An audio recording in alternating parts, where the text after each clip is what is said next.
The Sea of Galilee flows into the Jordan River. And the Jordan River flows into the Dead Sea. Now, here's something about the Sea of Galilee and the Jordan River. They have all types of fish and plants that grow. It's vibrant. It's thriving with life. The Dead Sea is salty. And it's so salty, it has high degree and density of buoyancy that you float, just jumping, you just float automatically. But there's no life in the Dead Sea. That's why they call it the Dead Sea. There's no life there. It's an inlet. But you know what? It's the difference between the two. And life shows us things. It's not an outlet. It doesn't feed into anything. It doesn't give water to anything. It only receives water. There are a lot of people, ladies and gentlemen, that are takers. They're inlets, but they're dead. They're dead inside. They're not giving anything. Their lives are salty, tasteless life, non-contributing life. They're the walking, breathing dead. How many of you know people just take and don't give anything back? These are miserable people. They're miserable people to be around, these takers. The act of giving makes you more alive and able to sustain life. See, when you are going through life relentlessly, seeking out what is it you're supposed to give? What service are you supposed to give? That you're supposed to provide, that you're supposed to bring. That's very important. Service is the rent we pay for the space we take up on earth. So decide now, whatever you have, whatever this is that you have in you, that you're going to give, and you're going to give like you've never given before. Why? It gives your life to give. It brings out more in you. The more you give, the more you realize you can give. The more you share, the more you love, the more compassion you show. What a time when we have homeless people. The time when we have young people who have no sense of purpose and direction. At a time when people are feeling powerless with all the massive layoff and jobless people. And there's a mean spirit against people that are down on their luck. For people now decide that regardless of what's going on in my life right now, there's something I can give. Regardless of what's going on, that I showed up to do something. And I'm going to find a way to become of greater service to humanity and greater service to life. Now, what can you do, Les? When you have been telling yourself you can reach your goal, and you've been affirming, I am abundant, I am rich, I feel better than good and better than most, I am blessed and highly favored, I can make it, I'm a winner, and you losing every day.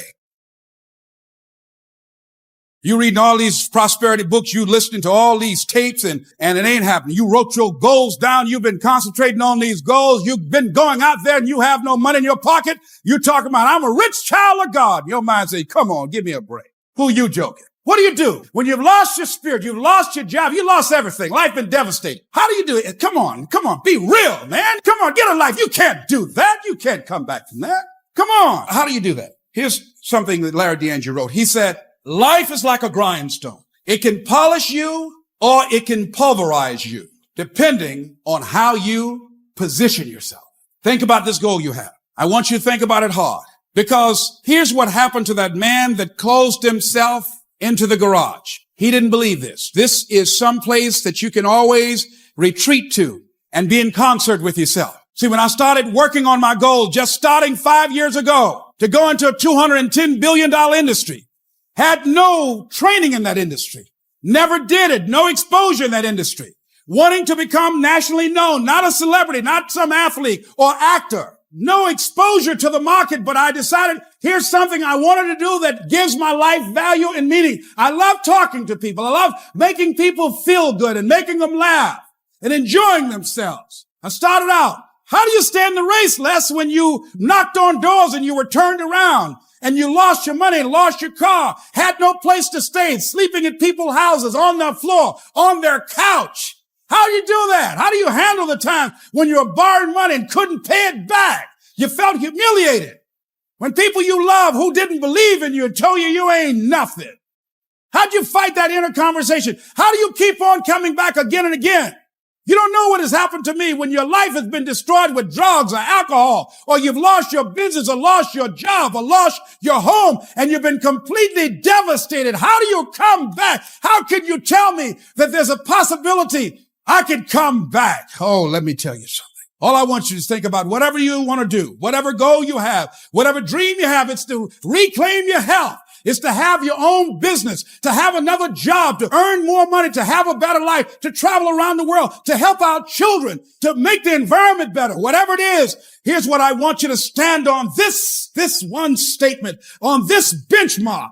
Just say to yourself, it's possible. See, if I'd said 5 years ago, I'm going to make 5 years from now $1 million in 1 year, and I hadn't made $10,000, my mind would say, that's impossible. Come on. So I think the reason that most people don't reach their goals, and many of the people that started out with me that gave up and stopped and they became frustrated, they said, I can do it. I'm not asking you to say I can do it. No, don't say that. No. I don't even want you to believe you can do it. No. That's not a requirement. All you need to do to get out in the arena of life is to say, it's possible. How many of you know people who moan and groan and complain about life all the time, all right? They might moan and groan about their job. I'm sick of this job. I'm sick of you. And they just moan and groan and complain all the time and never do anything about it. They haven't got to the point where they're sick and tired of being sick and tired. They just have enough energy to complain about it, and they consider that, in fact, they believe that that's equivalent to doing something about it, just complaining. No, that can't get you where you want to go. That cannot create your reality for you. The other thing that keeps most people from realizing their true greatness and their true potential, circumstances, their environment. There are many people who believe because of where they're born, because of the area where they are in life and where they find themselves, that's all they know. Given my circumstances, ladies and gentlemen, I shouldn't be doing what I'm doing right now. See, I know something about you, even not knowing you, that you've got greatness within you. You have the ability to do things that you can't even begin to imagine. You have talents and skills in you that you haven't even begun to reach for yet. No one could have convinced me, given my circumstances, given my background, that I would be doing what I'm doing right now. I was born in Liberty City on a floor on 62nd Street, a twin brother and me. When we were 6 weeks of age, we were adopted. When I was in 5th grade, I was identified as EMR, labeled educable mentally retarded, and put back from the 5th grade into the 4th grade and stayed in that category until I got out of high school. I have no college training, but here's what happened. I had an intervention in my life. A man who saw something in me in a time that I did not see something in myself. I never forget being in his class one day waiting on a friend of mine who was there to rehearse for a play. He did not show up, and he asked me to go up to the board and write something on the board. And I said, I can't do that, sir. He said, why not? I said, I'm in a special education class. He said, what do you mean? Go up to the board and write what I'm about to tell you. I said, I can't do that, sir. Why not? I'm educable mentally retarded. And he came from behind his desk. He said, don't ever say that again. Someone's opinion of you does not have to become your reality. And that changed my life. It was Oliver Wendell Holmes who said that once a person's mind is expanded with an idea or a concept, it can never be satisfied to going back to where it was. So some of you are going to experience a breakthrough. Some of you are going to go back and look at your dreams and brush them off. Some of you are going to begin to look at yourself and say, hey, look here, I know I have not done all that I can do. When Buster Douglas was fighting with Mike Tyson and the odd makers predicted he was a bum and he'd be knocked out in about 1 or 2 rounds. I think that after he made it to the 3rd round, he took some of Mike Tyson's best shots. He said, wait a minute. Hey, Mike, it's possible. Yes, maybe this next call might do it. It's possible. This next job interview might be the one. It's possible. In spite of 27 rejections, it's possible that this might be the one. It's possible. Just maybe I can do this. That's all. That puts you on the playing field. You ain't got to hype yourself and psych yourself out. What it does is just keep you moving in that direction.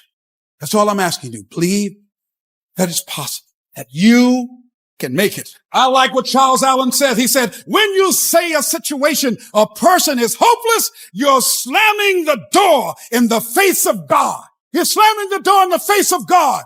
There's no guarantee that because somebody is now down on their luck, they can never come back. Who can guarantee that you can't make it? That you can't have your dream? Who can guarantee that you can't do what you want to do? No one can do that. No one can predict that. You can't even do that. You don't know what the possibilities are for your life. No. All we need to do is we look at our dreams as we get ready to hit the floor. I'm blessed and highly favored, and it's possible I can get my dream. You go after that dream too. Don't go casually. You got to go out there like you want that dream. Don't go out here like these people. See, if you feel like you're blessed, you're ready to get into a good fight for this dream. You're ready to get down for this dream. You want your dream? Let me say, I want this dream if it's convenient, if I don't have any hassle, if I don't have to flip through any hoops, if everything's all together, if I don't have any opposition, if nobody works against me, if nobody tells me no, if I don't run out of money, if everybody loans me what I want and give me what I want and agree with me and support me, I'd like to have that dream. Ladies and gentlemen, it's not that kind of party. It's a party getting what you want, this dream you have. Say it's possible and don't let nobody turn you around. Don't let circumstances turn you around. Don't let hard times turn you around.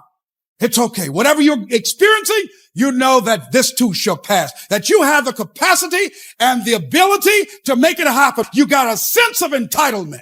I deserve this, and whatever I have to do in order to make it happen, I'm willing to step up and to face life and grab it in a collar and say, give it up because it's mine. See, most people are wimps, ladies and gentlemen. Very tentative, and they don't believe that they deserve what they want anyhow, and so they convince themselves, I'm not supposed to have it. Whatever goal that you have in mind, I want that to be a goal that will challenge you, something that will make you stretch. It was Osborne who said, unless you attempt to do something beyond that which you've already mastered, you will never grow.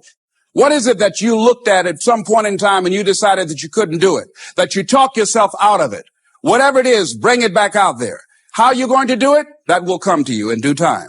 So you don't get in life what you want, ladies and gentlemen. You get in life what you are, not what you want.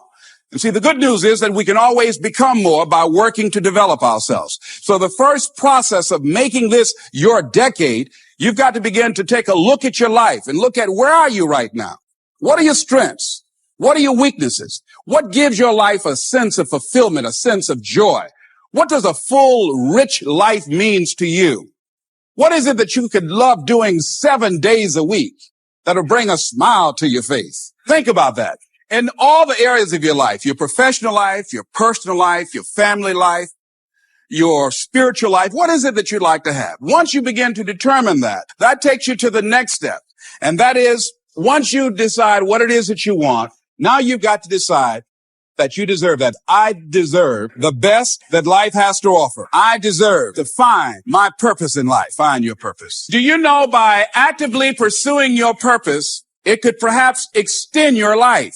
The number one killer in this country of all the diseases we have, heart disease. That's the number one killer. And if you ask most people, when is it that the majority of people have their first major heart attack? Some people will tell you as a result of obesity or smoking cigarettes, or high cholesterol, or high blood pressure.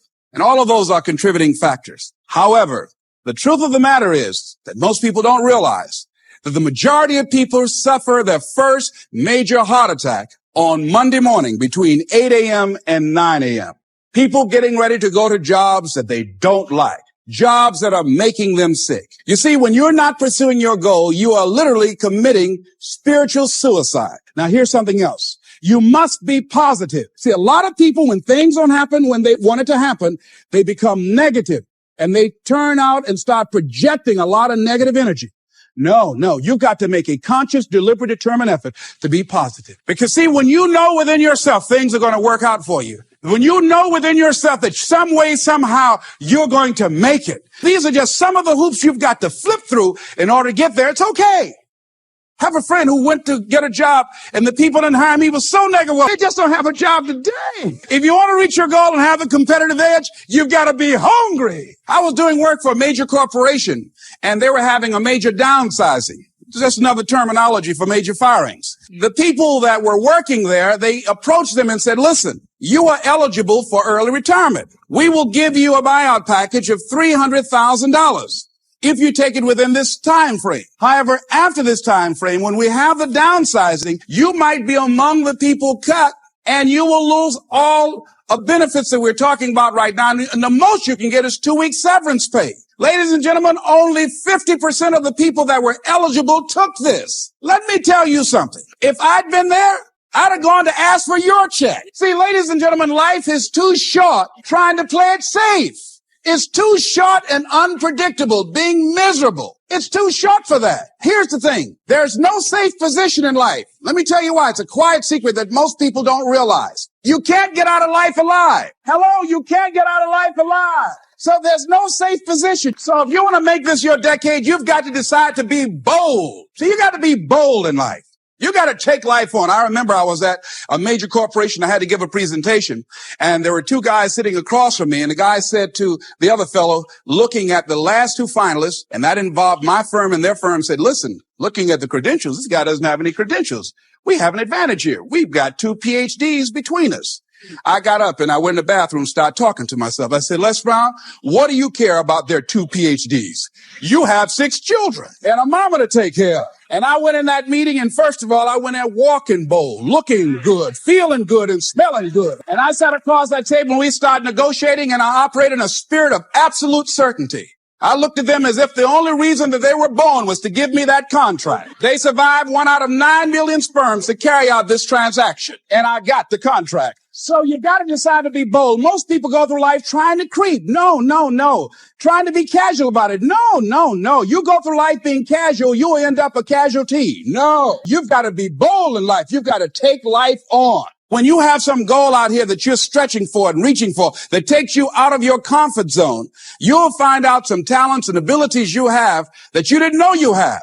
I started speaking just to elementary school kids, because I knew they didn't know what I was talking about. And they gave me all kind of standing ovation. Then I graduated up to junior high school, and then to senior high school, and then to various community groups and church groups and civic associations, and then to colleges and to businesses. Now I'm traveling across the country and then traveling nationally and internationally. But I never would have discovered what I'm able to do right now if I wasn't willing to take a chance. And you've got to be willing to do that. You've got to believe in yourself. When Buster Douglas was fighting with Mike Tyson and the odd makers predicted he was a bum and be out, he'd be knocked out in about 1 or 2 rounds. I think that after he made it to the 3rd round, he took some of Mike Tyson's best shots. He said, wait a minute. Hey, Mike, it's possible. Yes, maybe this next call might do it. It's possible. This next job interview might be the one. It's possible. In spite of 27 rejections, it's possible that this might be the one. It's possible. Just maybe I can do this. That's all. That puts you on the playing field. You ain't got to hype yourself and psych yourself out. What it does is just keep you moving in that direction.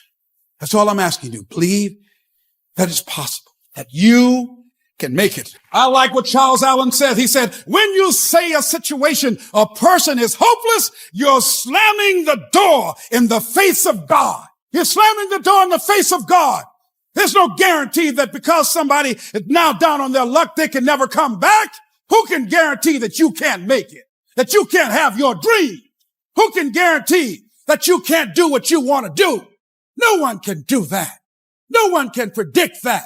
You can't even do that. You don't know what the possibilities are for your life. No. All we need to do is we look at our dreams as we get ready to hit the floor. I'm blessed and highly favored, and it's possible I can get my dream. You go after that dream too. Don't go casually. You got to go out there like you want that dream. Don't go out here like these people. See, when you feel like you're blessed, you're ready to get into a good fight for this dream. You're ready to get down for this dream. You want your dream? Let me say, I want this dream if it's convenient, if I don't have any hassle, if I don't have to flip through any hoops, if everything's all together, if I don't have any opposition, if nobody works against me, if nobody tells me no, if I don't run out of money, if everybody loans me what I want and give me what I want and agree with me and support me, I'd like to have that dream. Ladies and gentlemen, it's not that kind of party. It's a party getting what you want, this dream you have. Say it's possible, and don't let nobody turn you around. Don't let circumstances turn you around. Don't let hard times turn you around. It's okay. Whatever you're experiencing, you know that this too shall pass, that you have the capacity and the ability to make it happen. You got a sense of entitlement. I deserve this, and whatever I have to do in order to make it happen, I'm willing to step up and to face life and grab it in a collar and say, give it up because it's mine. See, most people are wimps, ladies and gentlemen. Very tentative, and they don't believe that they deserve what they want anyhow, so they convince themselves, I'm not supposed to have it. You have something special. You have greatness in you. I've been saying for a long time, you have greatness in you. And someone asked me, why do you always say that and emphasize that every time you speak? Well, I'm going to share with you why I say that. I said because I know that based upon my own experience. When I think about where I came from, born in an abandoned building on a floor, I want you to see something that my friend Dr. Miles Monroe talked about. Rob the cemetery of your gifts. Had I not been willing to invest in myself, had I not been willing to change my relationships, had I not been willing to believe that I had greatness in me and was willing to experiment with this thing called life, to take a chance on me, I would have made the cemetery rich with lesbrown because I had so much in me that I didn't even realize. That's how I know you've got a lot in you you don't even know. And for 14 years, I didn't do what I'm doing. For 14 years, I didn't believe that I could live the life that I have lived and I'm continuing to live. I don't want you to sleep tonight. I want to upset you. I want to disrupt your conversation with yourself because you came here with something in you. You have a superpower. You have a story and you have a voice. We were raised in poverty. Now I want you to really remember this.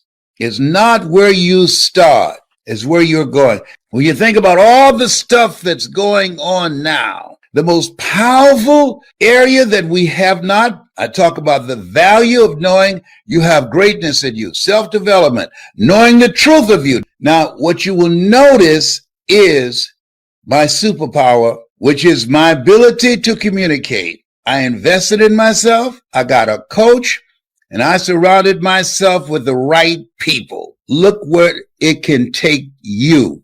Somebody is waiting to hear your voice.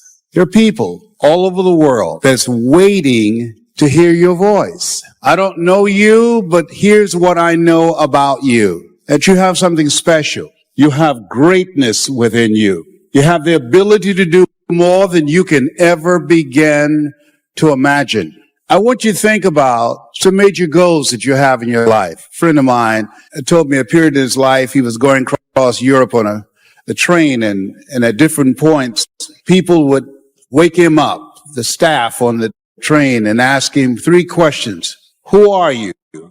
Why are you here? And where are you going? And I think that life is always asking us that question.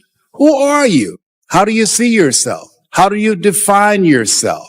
And where are you going? Something that you want to do, something that you want to accomplish. When scripture says, eye has not seen, ear has not heard, nor has entered the heart of mankind what God has in store for you, that means something. I hear people saying that all the time, and they haven't done anything. They haven't been anywhere. They don't even live their lives from a place of power. They don't even know who they are. And they take their talents, their abilities, their skills, their superpower to the cemetery. And you know people like that because they underestimated themselves because of the kind of environment that we live in. That's why Richard Wright said, the impulse to dream has been slowly beaten out of me through the experiences of life. We've had some experiences that many of us don't even dream anymore. Somebody asked the question, when is it a man or a woman dies? When their dreams die. So you listen to these people speaking, these politicians. They're trained. They're all talking from the same playbook. They'll get in the media and they get caught red-handed and lie with a straight face like you are blind. Nothing happens until it's spoken. Warren Buffett said this, the most important investment you can make is in your ability to communicate. Not being able to communicate effectively is like being in a dark room with a woman. Nothing happens. And I realize I'm not for everybody because the majority of people are not hungry. If you're serious, tired of playing around, knowing that there's no such thing as job security, want to live a life that's you, want to live a life that the future you will say, whoa, I'm so glad you made that decision. A life that gives you a sense of significance and purpose and power. You want that? People say, why do you laugh so much? Because I have joy.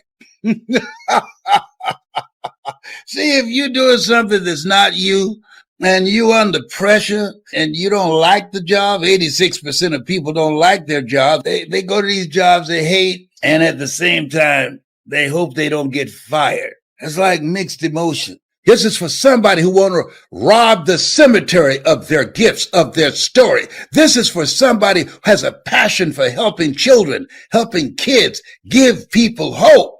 This is for somebody that's ready to say, yes, this is for me. I don't want to convince you to do this. A person convinced against their will is of the same opinion still. Most people are not serious. Most people are not hungry. Most people have already settled. Tennessee Williams said that most people look in the mirror at some point in time in their lives, and they know the eyes that are looking back at them are looking at a person that all they're ever going to be and all they're ever going to do, they've already done it. This is for people who said, I want more. This is for people that are serious. Road to life is straight and narrow, and few there be that find it, because few there be that are serious. Few there be that are determined. Few there be that are hungry. Those who hunger and thirst after righteousness, right thinking, right words, right feelings, right people, right vision shall be filled. A friend of mine was on welfare after going through a bad experience. She and her husband became ill. They couldn't work for a while, and they went on welfare. After they both became physically well, he said, look here, we don't ever have to go back to work. We're making more money on welfare than we made when we were working, with all the Medicaid benefits and all of the food stamps and everything. She said, no. She said, we are not going to accept the checks anymore. He said, I'm not going to work. Now, you can go to work if you want to. She went down to the welfare department and said, don't send any more checks to my house. Lady said, excuse me? She said, now I've been working here 25 years. No one has ever come in here and said, don't send any more checks here. Are you sure you're all right? Yes, I am. And she went home and told her husband, don't look for any more checks because I told them to cut the check off. Now we've got to find something to do. And they started a paper route and got over 1,500 customers and were making money hand over fist in a spirit of dignity and achievement, not ripping anybody off. That was a critical choice. She could have very easily said, well, everybody else is doing it. Why don't I do it? But she decided not to follow the crowd. I like what Whitaker said. What you think about me is none of my spiritual business. So when you're keeping integrity with yourself, you know that's going to bring you under a lot of pressure. The next thing is, don't try to cut a bargain with life. Life is not Donald Trump. Life will not give you any special deals because you maintain a sense of integrity. There are no deals. You've got to do what you do because, not with any ulterior motives, that you're going to get some special benefit or some special treatment in the universe. No. Doesn't mean that somebody might not steal your car while you're trying to do some good for somebody. No, there won't be any special light around your car. They will take your car too. All the good people. You're going to go too. You've got to do what you do because that expresses who you are and for no other reason. They might not have a banquet to recognize you or give you a special little plaque and dedicate a day in your name. No, do what you do because that's you. The next thing is dedicate your life to something. Dedicate your life to a cause larger than yourself. See, if you dedicate your life to a cause larger than yourself, you're not following in the crowd. See, if your life is not dedicated to something of value, and I like what Howard Thurman said, he said, the quality of life is often determined by that to which the individual is dedicated. If the dedication of the life is vague and diffuse, the quality is apt to be poor and weak. There is much to be said for the intensity of life. See, most people are not intense about living. Most people are very casual about life. They haven't found anything to become intense about. So when you dedicate your life, you don't care anything about the odds. Somebody say when the dream is big enough, the odds don't matter. See, when you dedicate your life, you bring on a special power. There's a power in you that people, circumstances, events And I'm not talking about the physical you.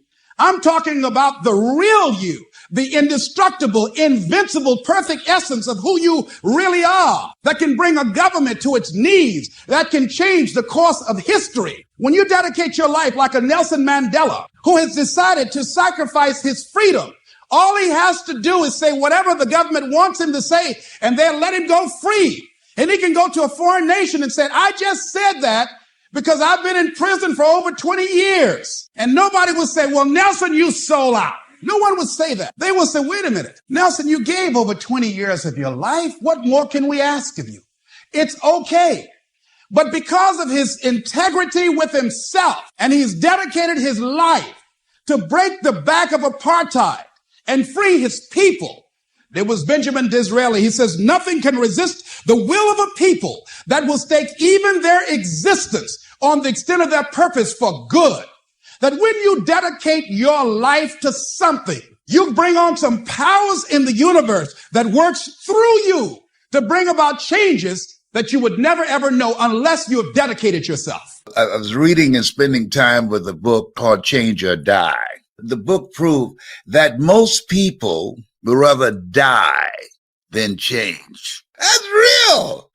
I'm not trying to reach the masses. Even the book of life says that the road to life, what it takes to live, to have a life, and what it takes to survive are two different things. The road to life is straight and narrow, and few there be that find it. Why? Because the majority of people not looking for life. They just want to survive and be entertained and have a good time. The poor will always be among you. And Reverend Knight said, the best thing to do for the poor is not to be one of them. Step out of line. You don't want to be like everybody else. Step out of line. You got to be consciously conscious today, because your environment can hypnotize, mesmerize, and paralyze you. You got to hold yourself to a higher standard. People say necessity is the best cure to life. It's the willingness to refuse to accept things as they are. That's what it is. I refuse to accept the life that I had, to accept the life that I had been given. And in this time where we are, you got to be hungry. You have got to be hungry. See, most people don't understand what's in you, the presence of God that makes you more than a conqueror. That's what's in you, God in you, your hope of glory. To manifest that, you got to step out of line. If you want to be successful, watch successful people and do what successful people do. And so I'm saying to you, you have something special. You have greatness in you. Do what works. I was at this event. This guy spoke and he was so boring, he just put me to sleep. The room was as quiet as a graveyard between funerals. They gave him polite applause. And I said, man, that guy was boring. Well, I didn't know I was seated next to his brother-in-law. And his brother-in-law got a little attitude. Said, well, you ought to be that boring and make the kind of money he made. I said, well, how much he made? He said, $5,000. I looked at my watch. I said, he only spoke for about 45 minutes to an hour. He said, that's the kind of money they made. I said, whoa, I can do that. Some of that money's got my name on it. Have you ever seen somebody do something and you say, whoa, if they can do it, I can do it? If you're going to make it today, if our children are going to have a future, we got to do what these young millennials say, stay woke. This is the time to step up. This is the time to be actively engaged in finding ways in which you can use your talents, your abilities, and your skills to build a place for yourself in this new economy.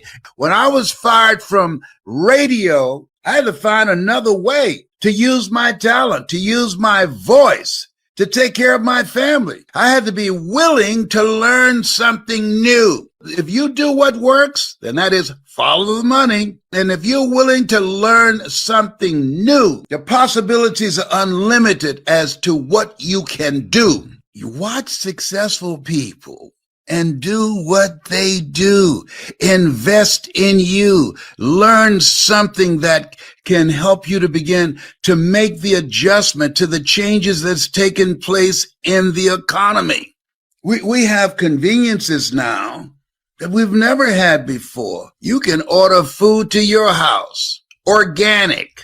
Why? Because that's what time it is. When I was a kid, you got on an elevator, there's a person there that asked, what floor, please? And then technology came and eliminated that person. We're going through something that's always been with us. Creative destruction. Something that was created to take over a certain position, and it destroyed what was there. That's been going on for a long time. That didn't just happen. They have technology to teach people how to speak. Yes, I want to see that artificial intelligence tell you their story and touch your heart and tell you the things that they've gone through and the setbacks they've had and what it means to be hungry and how they got fired from the job. You want to position yourself that what you bring is unique. What you bring is indispensable. Technology don't have a heart. Bet on you. Invest in you. Majority of people are not going to make it. Reverend Ike was right. The best thing to do for the poor is not to be one of them. Most people, because they're lazy, because they're are not willing to learn, they're hoping that the government will save them because of fear, because of doubt, they're stuck. And many of them waiting on God. And God is waiting on them. There's a difference between working hands and praying lips. I love what Mary McLeod Bethune said. Pray as if everything depends upon God. And work as if everything depends upon you. And so when you look at yourself, look at your goals and dreams, you want to do that which comes naturally to you. Something that you can do with your eyes closed.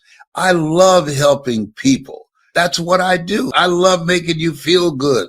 I love inspiring you. Challenge yourself. Let me share something with you. You now need it more than ever before because there are people going through tough times.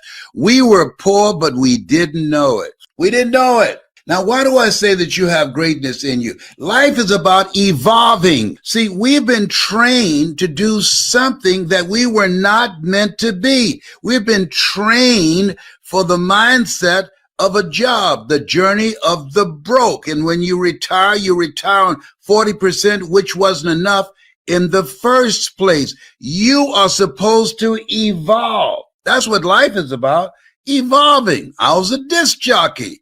I was evolving. And there I am with my reason. What's your reasons? You got to have something that becomes your rod and staff to comfort you when the tough times come. And they're going to come. And every time life slapped me down, I tried to land on my back because I knew if I could look up, I can get up. And when I looked up, I saw a vision of my mother. And I said, Mama, I'm getting back up. Mama, you will not go to a nursing home. Mama, I will take care of you. And that got me up off the canvas of life. What's your why? What is it that motivates and inspires you? If you know the why for living, you can endure almost anyhow. Evolve. You're supposed to evolve. You're not supposed to be doing a job for the rest of your life, being one-dimensional. We've been trained to be one-dimensional. We've been trained to what to think, not how to think. Evolve. Given where I came from, I can teach you a thing or two. So it won't take you as long as it took me because I did not know. I had this in me. You are supposed to evolve. Most people take their greatness, take their talents, take their skills to the cemetery. No, life has no duplicate. You want to live now. You want to take a chance on you. You want to believe in you. Am I making any sense to you? Somebody's waiting on this. Somebody's ready. Somebody's ready to take a chance on themselves. You got to evolve. What's in you? Make a resolve, make a commitment to get in a community of people that are growing, get a coach that has evolved doing what you want to do so you don't take the stuff that God put in you to your grave. That's why Miles Rundle kept on saying, rob the cemetery, rob the cemetery, rob the cemetery. You got so much more stuff in you than you realize. You know how many people you've seen and looked in the mirror at that have so much intelligence and abilities and talents and skills they never put to use for themselves? You're here to evolve. You don't know. You got to take a chance on you. Call forth those things that be not as though they were. Why do I speak about this with such conviction? Because I'm living it. Others talk about it. I'm living it. I have done it. Stick a fork in it. It's done. I've done it. I paved the way. I know what it takes to earn your first million. And I did it before the internet, before Twitter, before Facebook, before Instagram, and all these other platforms out here. This is your time. This is your time. There's more opportunity now than ever before. Don't spend time around people who are whining and complaining. You can change your life. And what's the difference between those who are successful and those not successful? Out of every 100 Americans you see, at the age of 25, by the time they reach 65, 1 will be rich, 4 will be independently wealthy, 5 will still be working, 36 will be dead, and 54 will be dependent upon welfare, family, and friends.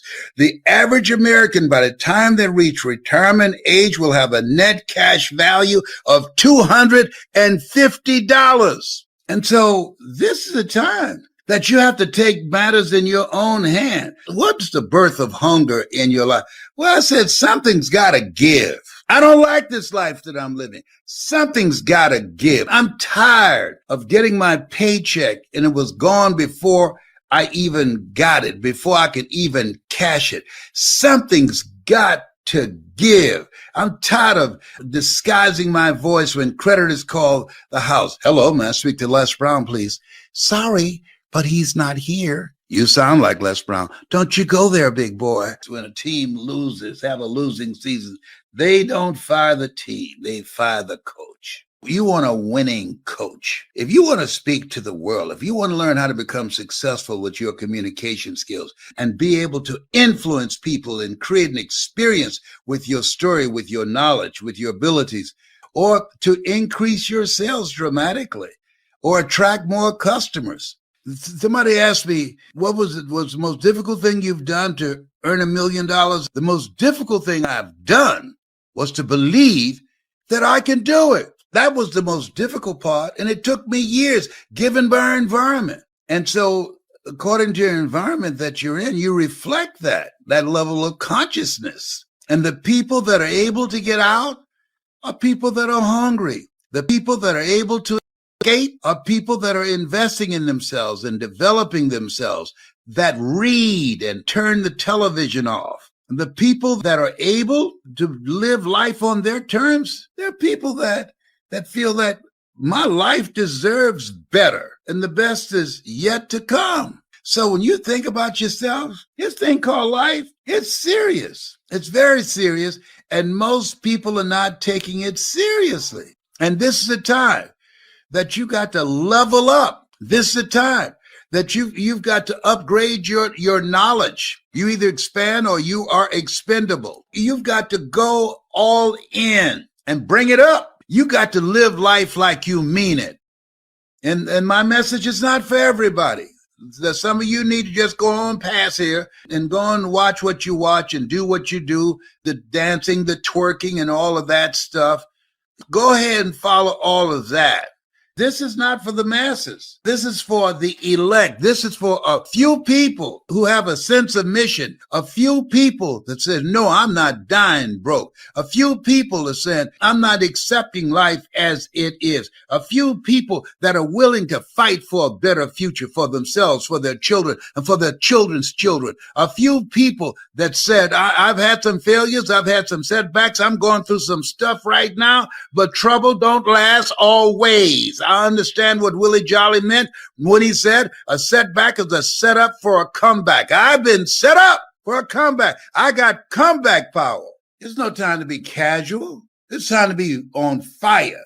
It's time to increase your energy and your drive and your passion to win.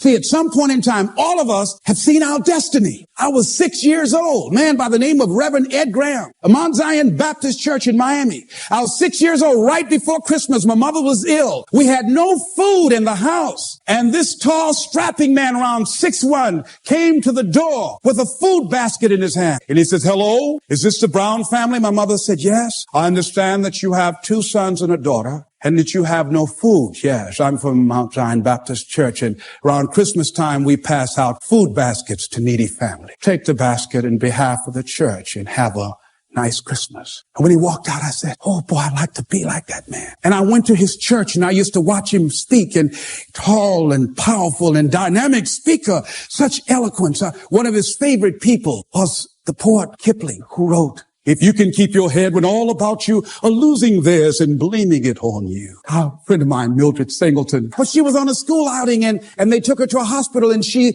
was in the operating room watching from a distance, and she saw someone working or doing eye surgery. And she says, "That's what I want to do." She's just a teenager, and today she's an ophthalmologist. All of us have seen our destiny at some point in time, and we decided not to listen. We decided to ignore it and say, "No, that's not for me." Life came in and slapped us side the head, and we stopped dreaming anymore. The impulse to dream has been slowly beaten out of me through the experience of life. And that's what causes many of us to give up on our volcano. The experiences and the challenges, the defeats, the disappointments, and the failures of life. That we decide to sell out on our true potential, sell out on living our dreams, feeling that we're not good enough, not wanting to make any mistakes, particularly if you're raised with a great deal of criticism. So you've got to be willing to prepare yourself and do the best you can. Take your best shot and let the chips fall where they may. And so as you begin to look at people become afraid of success because they feel they're not good enough, they can't handle it, the responsibility is too big. I've been there. And when you feel that way, you begin to unconsciously work against yourself to make sure that you don't get it. You begin to sabotage your own potential in a variety of ways, through procrastinating,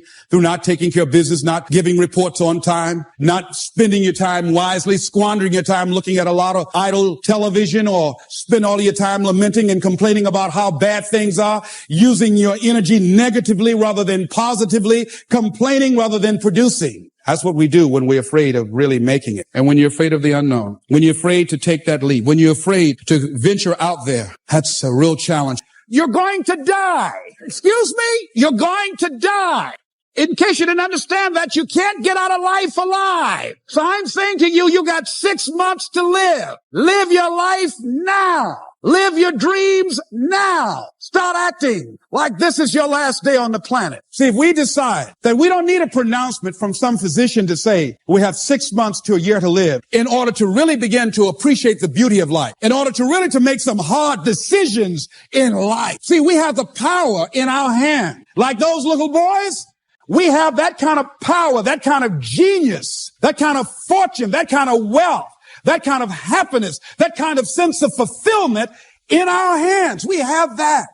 We have that. It's in our hands. It's on us. And nobody can make that decision for us. We can give it away. We can give it to the company store for $400 or $500 a week, or we can exchange it for how people think about us, how they feel about us, and go through life and resign ourselves to be miserable as we go to our graves, looking good for everybody else except to ourselves. Or we can decide, hey, wait, this is the only life that I have. And that is my volcano. And I'm going to take the leap of faith. I'm going to jump in it, and I'm going to handle it, because I know the universe will never give me anything I don't have the capacity to handle. See, I say to you that you've got the power within you to handle any kind of volcano in your life, regardless of how it shows up, regardless of any kind of challenge that you might have in your life. I say to you, you got that in you right now.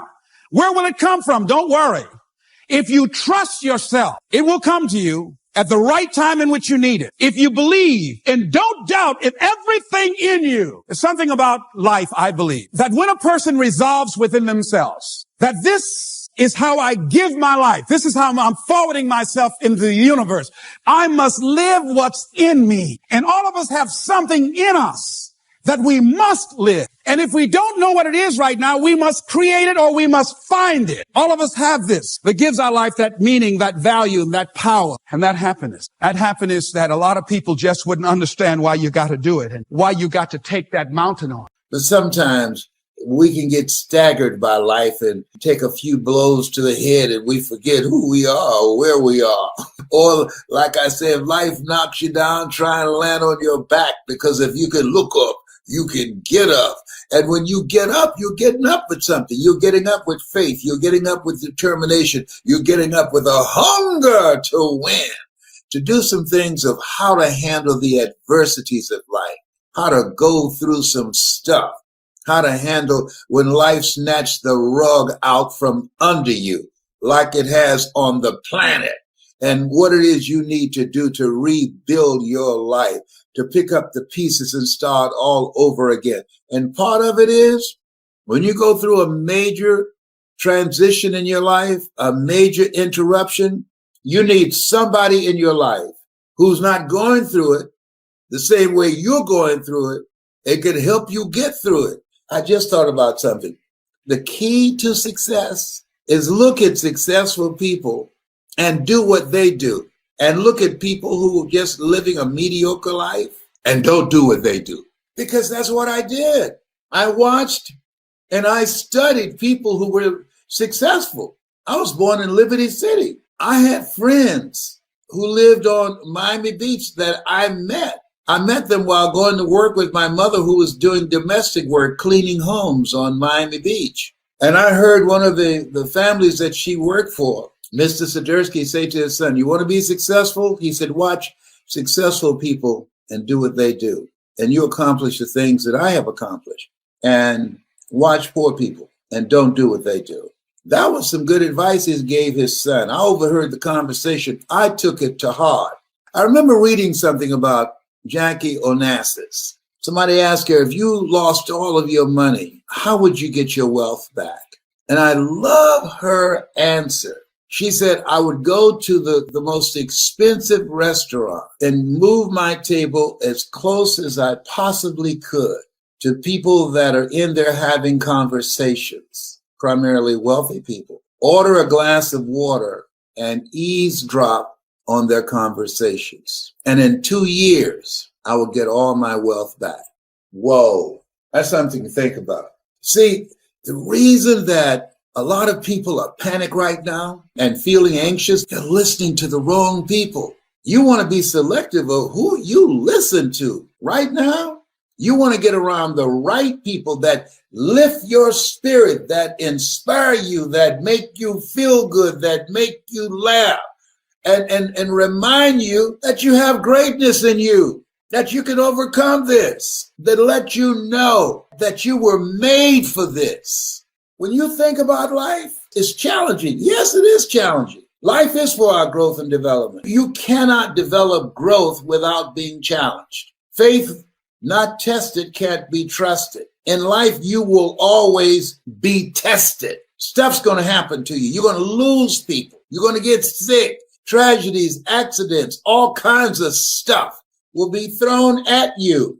But it doesn't matter about those things. What matters most is about you, how you handle it. Most people are pessimistic. They look at a difficult situation, they give up and they surrender. They become negative. They can look at opportunities and they'll say, nah, it won't work. An optimist will look at difficult situations and they'll look at obstacles. An optimist will say, you know what? If something is shut down, that means that something else has opened up.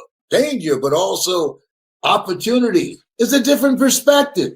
And then they start working to make that happen with that vision that they're holding in their mind. I want you to just get up with a mindset no matter where your situation is right now and say, you know, I'm here. There are people in the cemetery who would love to change position with me.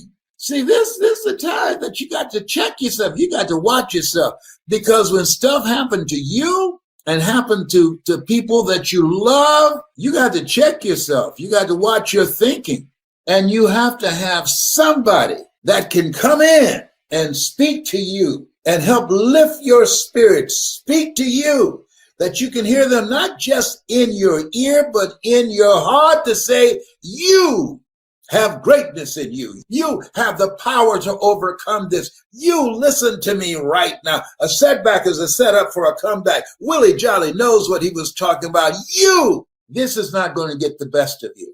This is a time that we have to validate ourselves. This is a time that we have to surround ourselves with relationships that speak to our spirit of power, of victory, of being reminded victory is mine. Call forth those things that be not as though they were. There's no time for wimps. No, this thing called life is challenging. And so I decided I'm going out smiling. Nobody's figured out how to get out of life alive. And so I do things that allow me to help people, which is my calling, to inspire people, which is my calling, which gives my life a sense of fulfillment. Would you like that? And purpose, would you like that? Of course you would. Why ask that rhetorical question, whatever that means? And all you have to do is look at your life where it is right now and know that your best thinking has produced what you now have. People say, why do you look so young? Because I'm not stressed out. I don't do stress. Kind of life I want. Are you one of those people that don't like doing stress? Let me share something with you. There are opportunities there. Opportunities have not left the planet. Here's something, and listen to me closely. If opportunity does not knock on your door, build a door so it can knock. Because at the end of the day, there are always opportunities. There are always opportunities. How do I build a door? Think about people who are doing what you would like to do and spend some time with them. Invest in yourself. See, at the end of the day, until the pain of staying the same is greater than the pain of change, you will never change. We're going to look at building another block or putting another block in place for establishing a foundation for living our dreams, discovering our greatness, recognizing our specialness, recreating our lives. Many people become discouraged when they use affirmations, they listen to tapes, they read books, they do all of the things that are required of them to develop their consciousness, and things still don't happen. They affirm, I can do it. Yes, I can. And yes, I will. I'm blessed and highly favored, and nothing happens, and they become frustrated. They become discouraged and disillusioned, and they quit. So we advocated a position that we felt that people could take that will keep them in alignment with themselves and operate and speak it in a spirit of integrity. That as you look at your goal, and sometimes it's just too big of a mental leap from here where you are to where you want to be. And so to say, I can do that might be too much. You might can't see that happening right now. And as a result of your doing that and not ready to accept that, you'll quit prematurely. So we said, establish a benchmark, if you please, a foundation where you can retreat. And every time you say this, it will always be true. Give you something to hold on. And we said that something is, as you look at your goals, it's possible. In spite of the fact that things aren't working out right now, in spite of the fact that I don't have all the things I need, I don't have the help and the assistance I need, it's still possible that I'm still in the game, I'm still breathing, I still have life, I still have an opportunity. As long as I'm here, I've got an opportunity to pull it off, that no one has the right to count you out, to disregard your presence. No one has the right to do that. You don't have the right to do that. You can do it, but you should not do that. You want to give yourself a fighting chance. If you take yourself out of the ring, you never have a chance to know whether or not you could have made it happen. But if you could stay in there, and what can keep you in there? What can get you up off the canvas? As long as I'm in the ring, it's possible I can get one lick in that can make the difference. I'm reminded about a little boy. Two little guys were out playing on some ice that was supposed to have been solid. And one of the little boys stepped on a thin area of the ice and fell in a hole. And as he began to start thrashing in the water, he began to move with the undercurrent to other areas of the ice. And his friend was there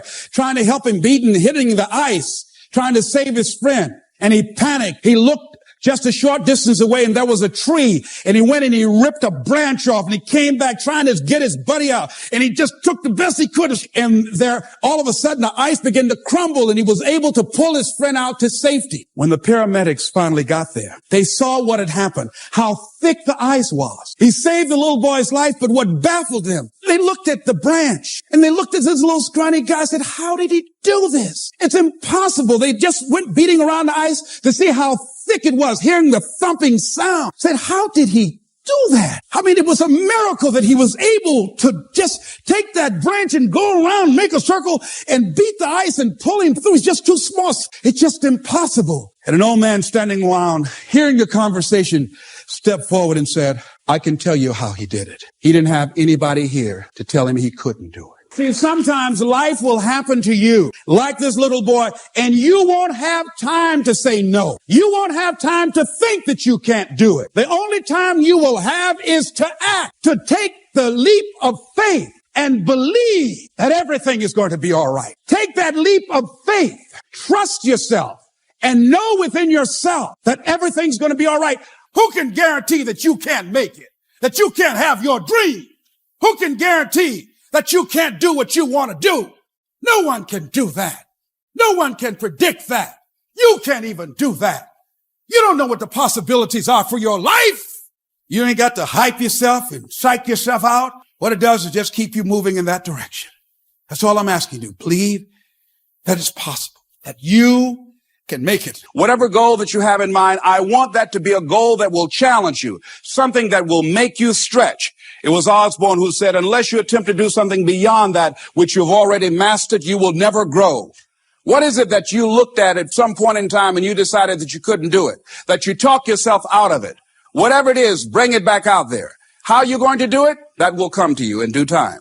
So you don't get in life what you want, ladies and gentlemen. You get in life what you are, not what you want. I repeat, you have something special. You have greatness in you. Ladies and gentlemen, I want to talk to you about taking charge of your life. This is a time that people are literally taking charge of their lives because they know that life, it does not have any warranty. There are no guarantees, and you have to take charge. What do you want to do with your life? People are rethinking their lives. What do you look like? What does your life look like? How do you want to do life after this? That now we have to make a conscious, deliberate, determined effort to find peace, to build stronger relationships, stronger family ties, to turn to each other rather than on each other, to stay focused on some goal, some skill that we can develop, something that we want to do, some impact we want to make with our lives, rather than just running scared. We're here to do a work, the greater work. You have something special. You got greatness in you, and you have to make a conscious, deliberate, determined effort to find out what is that greater work. What does that look like? And let me be about my Father's business. Let me be engaged in doing something. And this is what people want. The reason that many people who have been told